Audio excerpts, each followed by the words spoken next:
आज हम एक ऐसी कहानी की बात करने वाले हैं जिसमें अंधविश्वास, डर और बदला सब कुछ है। ये कहानी है खेतपुर गांव की और वहां लगे एक काले जादू के श्राप की। एक ऐसी कहानी जो ये सोचने पर मजबूर कर देती है कि असली बुराई आखिर है क्या।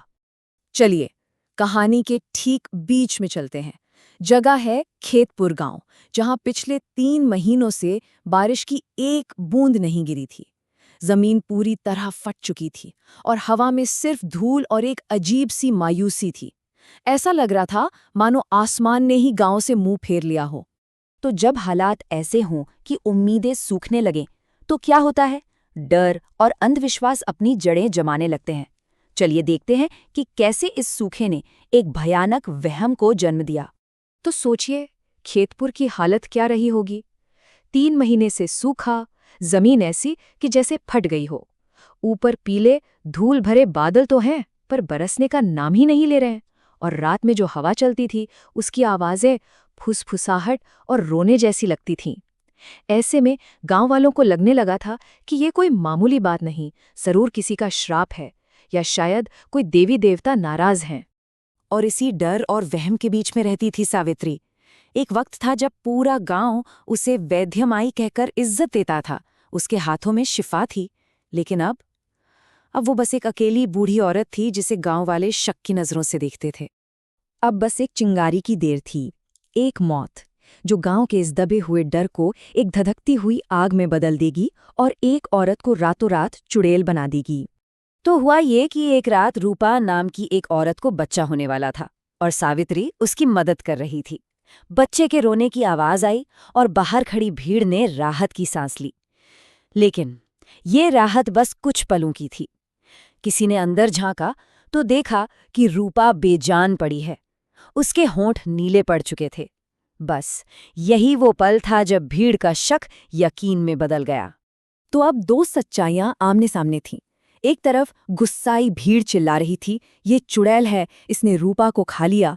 और दूसरी तरफ सावित्री की एक अकेली कांपती हुई आवाज थी जो कह रही थी, उसका शरीर बहुत कमजोर था, मैंने तो बस देवी का नाम लेकर उसका दर्द कम करने की कोशिश की थी। पर डर के आगे तर्क कौन सुनता है। उस पागल भीड़ के सामने सावित्री ने अपनी बात रखने की आखिरी कोशिश की। पर जब कोई सुनना ही ना चाहे तो सच का क्या होता है? वो बस जलकर राख हो जाता है। सावित्री चीख चीख कर उन्हें याद दिला रही थी। उसने पूछा, अगर मेरी दवा में जहर था तो तुम्हारे बाकी बच्चे जिंदा कैसे हैं? उसने गिड़गिड़ाकर कहा, कितनी ही बार मैंने तुम्हारे घर की औरतों को मौत के मुंह से निकाला है। उसने बताया कि वो मंदिर इसलिए जाती है क्योंकि जब इस गांव ने उसे अकेला छोड़ दिया तो सिर्फ देवी ने ही उसकी सुनी। पर उसकी एक भी दलील किसी के कानों तक नहीं पहुंची। और जब उसने देखा कि उसकी कोई नहीं सुन रहा, तो उसकी आवाज में एक अजीब सी ठंडक आ गई। उसके मुंह से जो निकला वो एक चेतावनी जैसा था। उसने कहा, याद रखना, जब सच को जलाया जाता है तो उसकी राख हमेशा कुछ कहती है। और बस भीड़ ने अपना फैसला सुना दिया, जला दो इसे। चारों तरफ से यही आवाजें आने लगीं और किसी ने उसकी झोपड़ी में आग लगा दी। गांव वालों ने सिर्फ एक झोपड़ी नहीं, बल्कि उस औरत की पूरी जिंदगी की मेहनत और उसकी शिफा को जलाकर राख कर दिया। सावित्री किसी तरह अपनी जान बचाकर अंधेरे जंगल में भाग गई। अब कहानी जंगल के अंधेरे में जाती है, जहां दुख और गुस्से ने एक मरहम लगाने वाले हाथों को अब श्राप देने वाले हाथों में बदल दिया था। जंगल की खामोशी में सावित्री ने बदले की एक भयानक रस्म शुरू की। उसने पुराने वीरान पड़े कालिका मंदिर के नीचे एक गड्ढा खोदा। फिर मिट्टी से एक गुड़िया बनाई, जैसे वो किसी की आत्मा को उसमें कैद करने वाली हो। उस गुड़िया की छाती पर उसने अपना सारा दर्द एक श्राप की शक्ल में उकेरा। उसे काले धागे से बांधा और नफरत से भरी बद्दुआएं फुसफुसाते हुए हर मुट्ठी मिट्टी के साथ उसे दफन कर दिया। और उस गुड़िया की छाती पर कोयले से सिर्फ 4 शब्द लिखे थे, तेरा सुख, मेरी प्यास। सोचिए, कितना दर्द और कितनी नफरत होगी इन शब्दों में। ये सिर्फ एक लाइन नहीं थी, ये उसके टूटे हुए दिल की आवाज थी।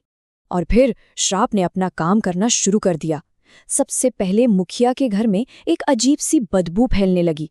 फिर उसके लहलहाते खेत सड़ने लगे, उसके मवेशी एक एक करके बीमार पड़ने लगे, उनके शरीर में कीड़े पड़ गए, और आखिर में इस श्राप का निशाना बनी उसकी पत्नी लता।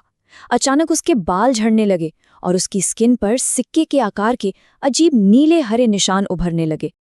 अब जब सब कुछ हाथ से निकलने लगा तो मुखिया भागा मदद के लिए, और यही मदद उसे श्राप के असली सोर्स यानी उस भयानक सच तक ले जाने वाली थी।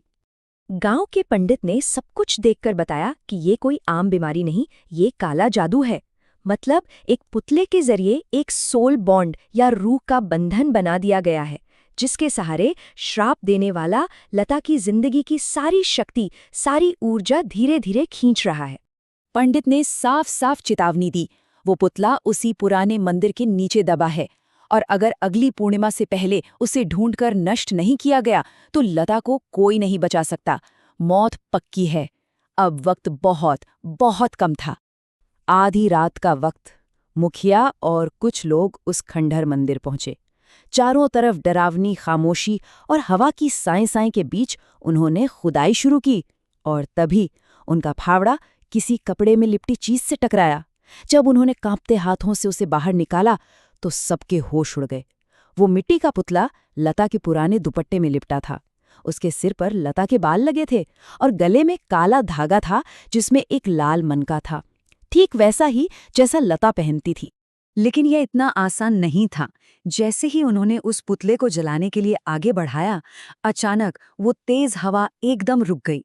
उनके हाथों में जलती मशालें एक एक करके बुझ गई, और उस घने अंधेरे में मंदिर के अंदर से एक आवाज गूंजी, तुम्हारा अंत ही मेरा बदला है।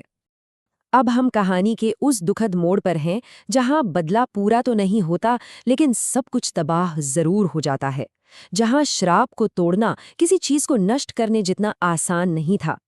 अगली सुबह का मंजर और भी ज्यादा खौफनाक था।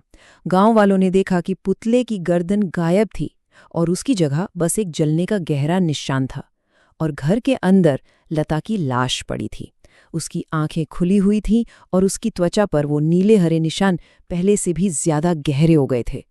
मतलब श्राप टूटा तो, पर अधूरा। एक जान जा चुकी थी। मुखिया का तो जैसे दिमागी संतुलन ही बिगड़ गया। वो बस सदमे में बैठा था और उसके हाथ में उस पुतले की मिट्टी के कुछ टुकड़े थे। और खेतपुर गांव, उस गांव पर हमेशा के लिए एक नए और कभी न खत्म होने वाले डर का साया छा गया। तो कहानी यहाँ खत्म होती है, लेकिन एक बहुत गहरा सवाल छोड़ जाती है कि इस पूरी कहानी का असली श्राप क्या था? सावित्री का किया हुआ काला जादू, या फिर गांव वालों का वो अंधविश्वास जिसने एक मरहम लगाने वाली को शैतान बनने पर मजबूर कर दिया? इस पर सोचिएगा जरूर।